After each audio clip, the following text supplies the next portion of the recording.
அனைவருக்கும் வணக்கம். இது உங்கள் கடலியம். இன்று மதுரையே உலுக்கியுள்ளது டங்ஷனுக்கு எதிரான மாபெரும் மக்கள் பேரணி போராட்டம்.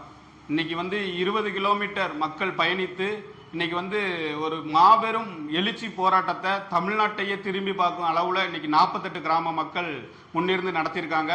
இன்னைக்கு இப்போ வரைக்கும் அது தம்கு மைதானத்தில் தொடர்ந்து கொண்டு இருக்கிறது. ஒரு சுமார் 25,000க்கும் மேற்பட்ட மக்கள் கலந்து கொண்டதா இன்னைக்கு செய்திகள், மாலை முரசு போன்ற செய்திகள் இன்னைக்கு செய்தி வந்துகிட்டு இருக்கு.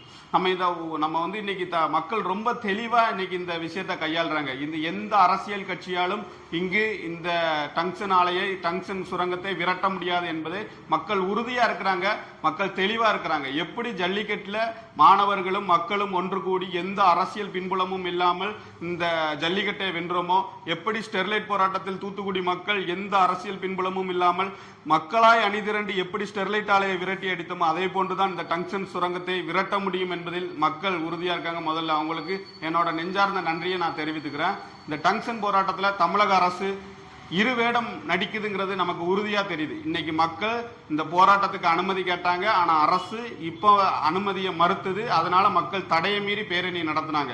இந்த வளங்கள் இங்க சுரண்டப்படுவதில் தமிழ்நாடு அரசுக்கு எந்த ஒரு இதுவும் இல்லை. தேர்தல் மக்கள், இந்த மதுரை மக்கள் போராடுறாங்கன்னு ஒரு சின்ன கள்ள நாடகம் நடிக்கிறாங்க. அதுக்காக தான் தனி தீர்மானம் கொண்டு வந்திருக்காங்கிறத மக்கள் உறுதியா அதை நம்புறாங்க. அதனாலதான் இன்னைக்கு இவ்வளவு பெரிய மாபெரும் மக்கள் போராட்டம் இங்க வெடிச்சிருக்குது. நம்ம இந்த டங்ஷனை முதல்ல நம்ம எடுத்துக்கிட்டோம்னா சுமார் 38,480 ஏக்கர், அதாவது 100 சதுர கிலோமீட்டர் 100 சதுர கிலோமீட்டர் அளவுக்கு இந்த நிலப்பரப்பை கையகப்படுத்துவதற்கு அரசு தயாரா இருக்கு. ஆனா இப்போதைக்கு 5,000 ஏக்கரை அரசு, மத்திய அரசு, ஒன்றிய அரசு ஏலத்துல விட்டுருக்கு.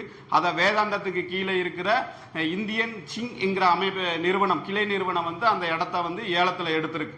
அப்போ இந்த ஏலம் முடுவது தமிழ்நாடு அரசுக்கு தெரியும். எப்படி தெரியும்? இந்த அரசு தான் கடந்த ஆண்டு என்கிட்ட டங்ஷன் இருக்கு, நீங்க இதை இவ்வளவு வளங்கள் இருக்குன்னு சொல்லி மத்திய அரசுக்கு ஐயா துரைமுருகன் அவர்கள் கொடுத்த அறிக்கையில இருக்கு. அதுக்கான எல்லா ஆதாரமும் இன்னைக்கு இணையத்துல இருக்குது. ஆனா சும்மா மக்கள்கிட்ட கவட நாடகம் அடிக்குது. இந்த டங்ஷன் நம்ம சுரங்கத்தை நம்ம எதிர்க்கிறோம், தமிழ்நாட்டு மக்களோட இருக்க, நான் சாவர வரைக்கும், நான் முதலமைச்சரா இருக்கிற வரைக்கும் எடுக்க முடியாதுன்னா ஐயா ஸ்டாலின் வீர உரை எல்லாம் ஏமாத்து, மக்களை வச்சு தேர்தல் அரசியலுக்கான முழு ஏமாத்து.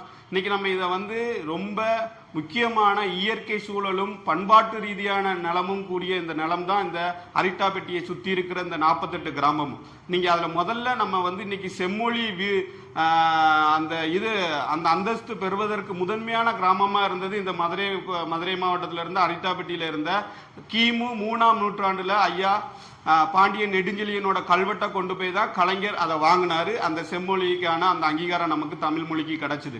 அதுக்கு பிறகுப்பட்ட நம்ம கீழடி அது போன்ற வரலாறுகள், பண்டைய வரலாறுகள் நம்மள்ட்ட இன்னைக்கு வந்துகிட்டு இருக்குது. ஆனா முதன்மையா அன்னைக்கு வாங்கினதுக்கு காரணம் அந்த அரிட்டாப்பட்டியில் கிடைத்த கல்வெட்டு தான். அதுபோக 78 வகையான கல்வெட்டுகள் இருக்கு, பிராமி எழுத்துக்கள் கொண்ட கல்வெட்டுகள் இருக்கு. அதுபோக அது ஒரு பல்லுயிர் பெருக்கம், ஒரு 280 வகையான பறவைகளும், சுமார் 200 வகையான தாவரங்களும், ஊர்வன நகர்வனன்னு சொல்லி பல் உயிர்களுக்கான இதுவும், நன்னீர் மீன்களும் பெருங்கி ஒரு இயற்கை முல்லை பெரியாற்று அணையில இருந்து வர்ற விவசாயத்தை நம்பி மிகப்பெரிய வேளாண் நிலங்களும் சூடி இருக்கிற அந்த இயற்கை நிலத்தை இன்னைக்கு எப்படி இவங்க வள சுரண்டலுக்கு பயன்படுத்துறாங்கிறது நம்மளுக்கு அம்பலப்படுது. இன்னைக்கு இங்க கிரானைட் நடக்குது, இங்க தாதுமணல் கொள்ளைகள் நடக்குது. இங்க நம்ம தமிழகத்தை பொறுத்த வரைக்கும் மேற்கு தொடர்ச்சி மலை அடிவாரத்திலையும் சரி, கடல் பரப்புலையும் சரி, பல வகையான வளங்கள் இருக்கு. அதை எல்லாத்தையும் சூறையாடுறதுக்கான முதன்மையான வேலையா இன்னைக்கு இது நம்ம முன்னாடி வந்திருக்கு. நம்ம மக்கள் ரொம்ப தெளிவா இதை இன்னைக்கு போராட்டத்தை முன்னெடுக்கிறாங்க. கண்டிப்பா இது மக்கள் போராட்டத்தின் மூலம் தான் தடுக்க முடியும். இதுல நம்ம ஏன் இன்னைக்கு இது எதுக்கு சுரங்கம் எடுத்துட்டா நம்ம நாட்டோட வளர்ச்சி தானே, அது நமக்கு மிகப்பெரிய பொருளாதாரத்துல நம்ம கடன் அடைச்சிடலாம், அதெல்லாம் இல்லை.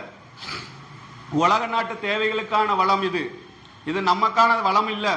இது உலக நாட்டுல ராக்கெட் ஏவுதளத்துக்கும் இன்னைக்கு கனமான உலோகங்கள் இந்த அது போக இன்னைக்கு ராணுவ தடவாளங்கள், அது போக கனமான எந்த ஒரு உற்பத்தி பொருளுக்கும் இந்த தனிமம் தான் முக்கியமான கனிமம். அதுதான் இன்னைக்கு உலக நாடுகள் இன்னைக்கு சைனால நிறுத்தப்பட்ட பிறகு இங்க இருக்கிற வளத்தை கொண்டு உலக நாடுகள் கொண்டு போய் சேர்க்கறதுக்காக வேலை நடக்குது. இன்னைக்கு சைனா போன்ற மிகப்பெரிய நாடுகள் நிப்பாட்டிட்டு, ஏன் இது யுரேனியத்துக்கு ஈக்குவலான கனிமம், இது ஓப்பனா திறந்து அதை சுரங்க வச்சு எடுக்கச்சில்ல, அதுல இருந்து கதிர்வீச்சுகளால பல்வேறு வகையான நோய்கள் பல இடங்கள்ல இன்னைக்கு அங்க சைனால பாதிக்கப்பட்டிருக்கு. அது அறிவியல் பூர்வமா நிரூபிக்கப்பட்டிருக்கு. நம்ம ஏதோ வளர்ச்சி எதிர்க்கிறோம்னா இல்ல, இது அறிவியல் பூர்வமா நிரூபிக்கப்பட்டது.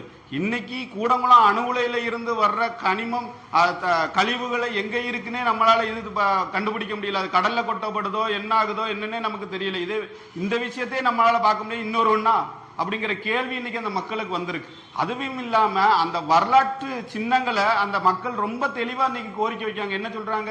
இந்த இடம் பாதுகாக்கப்பட்ட வேளாண் மண்டலமாக அறிவிக்க வேண்டும், தமிழ் கலாச்சார மண்டலமாகவும் அறிவிக்கப்பட வேண்டும் அப்படிங்கிற ஒரு கோரிக்கை வைக்காங்க. ஆனா மக்கள் இதை போராட்டத்தின் மூலமா தான் தெளிவுபடுத்த முடியும். ஏன்னா தமிழ்நாடு அரசு கடந்த காலத்துல தஞ்சை டெல்டா மண்டலத்தை பாதுகாக்கப்பட்ட வேளாண் மண்டலமா அறிவிச்சதை மத்திய ஒன்றிய அரசு சொல்லுது இது எங்களுக்கு பொருந்தாதுங்குது. அது நீ போட்டு வச்சிருக்க, நான் அதுல வரப்போத ஹைட்ரோ கார்பன் அங்க இருக்கிற அனைத்து நிலத்துக்கு அடியில இருக்கிற வளங்களையும் நான் சுரண்டதான் போறேன்னு அன்னைக்கு பாராளுமன்றத்தில் கொடுக்குது. இது யாராலையும் மறுக்க முடியாது. அப்போ நம்ம மக்கள் போராட்டத்தின் மூலமாக தான் இதை வென்றெடுக்க முடியும். இன்னைக்கு சரியான முறையில மக்கள் மாநில அரசுக்கும் மத்திய அரசுக்கும் மிகப்பெரிய பாடம் புகுட்டி இருக்காங்க.